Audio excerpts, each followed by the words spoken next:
Did you know that the Manzano pepper and its cousins are the only chiles in the world with black seeds? And they very closely resemble an habanero pepper, but they are bigger in size and only carry the heat of a mild serrano. I'm going to show you how to do a beautiful salsa with this, but it's not just for tacos. I get it, tacos are great, but there's more to salsa than just tacos. Here, let me show you how. We're going to start with simmering water. Yes, I said simmering water. We are going to add our sliced manzano into the water. Now we're looking to blanch these for about 2.5 minutes, maybe even 3 minutes. We're doing enough water just to cover them up. Now I will move these around for the 2.5 to 3 minutes just to make sure that they don't overcook. Once they are ready, you're going to be able to tell that the color has changed a little bit, and you're going to notice that they're a little bit softer. Now don't be a menso like me and grab the pepper straight out of the hot water. Obviously it's going to be hot.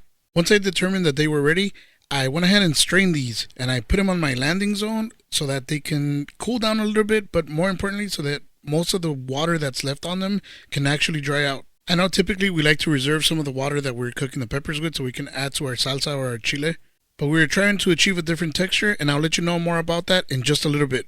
Now, one of the reasons I like the Manzano pepper is because it's nice and beautiful and glowing on the outside, but on the inside it's nothing but darkness, just like me. This pepper is nice and fleshy, and it almost gives you like that bell pepper texture to it. On the flavor side, you get like this buttery type of butternut squash flavor to it, which has inspired me to use it in the way that I use it as a base under a protein. Obviously, on a taco, it's always great, but it has that richness to it.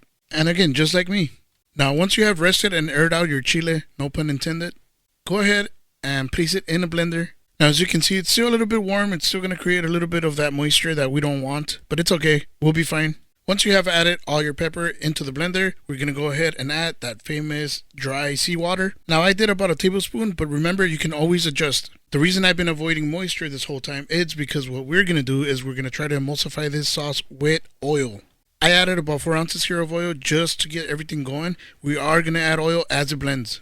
What kind of oil? Any neutral flavored oil. Canola, vegetable. Don't get avocado oil. Don't add olive oil because it's going to impart flavor to it, and you don't want that. Why, Chivo? Why aren't we adding extra flavor? Well, because we want the pepper to shine. Already this sauce is just pepper, salt, and oil. Why add a different flavor? So I drizzled the oil just to get the consistency that I'm looking for. It's going to be different for you. It's different for me, so just pay attention to that.